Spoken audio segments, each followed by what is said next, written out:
If someone would have told me that I will end up buying one of these, I will never believe it. And this is it, my 1995 Massey Ferguson 231.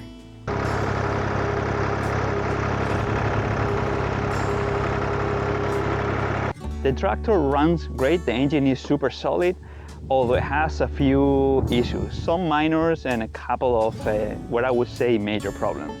So starting with the minor one, most of the cable are very brittle and the seat is coming apart, so I will have to change pretty much all the wiring. Not only because of that, but also because somebody decided to start cutting cables around. Indicators used to be here, the turn signals, and the brackets were removed, but they also decide to cut the wiring that goes to the indicators here and here, as well as the work light over here. Also, none of the instrument on the dashboard works except for the speedometer, so fuel gauge, engine temperature, and all these lights and these indicators lights, they will have to be replaced. Rubber boots, of course. Right brake is not working, but that could be an adjustment issue or just changing the shoes or the liner inside the tire. The air pressure cleaner is completely rusted inside, pieces of metal are coming apart, so I will have to replace this one. No rubber gasket in the radiator cap, and the same thing on the fuel tank, so I'll have to get those gaskets. Also, here in the front, we have wireless headlights. So that needs to be taken care of. I think that the only electrical thing that works in the tractor is the horn. The more I look around the tractor, the more I get amazed about how sloppy some people are.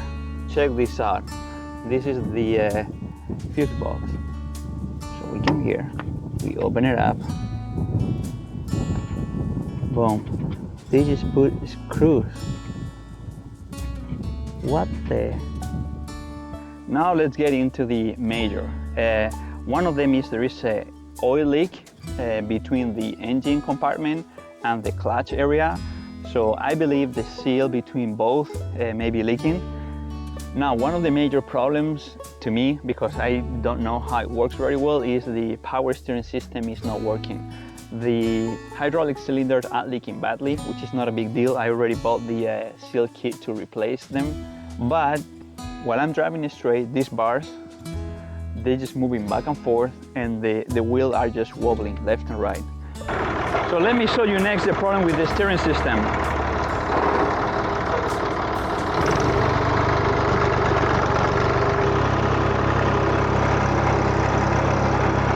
I don't know why it's moving like that, but I'm going straight right now, and everything is moving. Exactly the same in this side.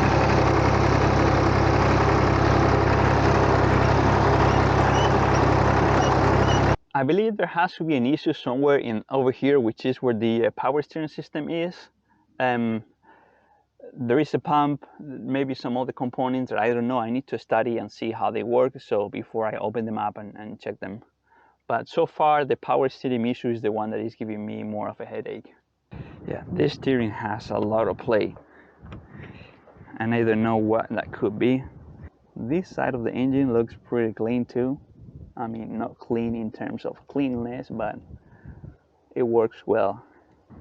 It's always good working around the tractor and having visitors. What's up? What's up, buddy? I'm not an expert in power steering system, but if this is the filling plug, I don't think this should be happening.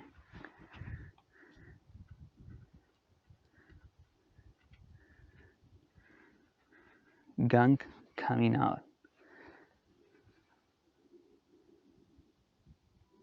Never a dull moment with all stuff. There's always something.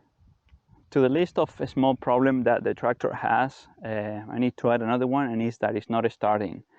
I have been doing some troubleshooting following cables, and I found that the one of the ignition cable goes to the PTO neutral position, which is not even engaging because is not set properly. Take two.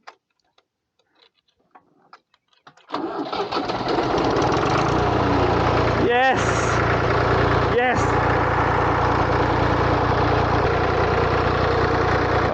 Some progress.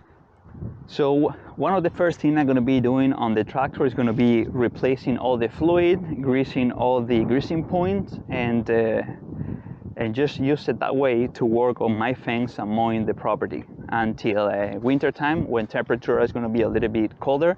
So I'm going to just split it, cut it in half, get the seal fixed, all the wiring harness change, instrument working. So it's going to be a nice winter project.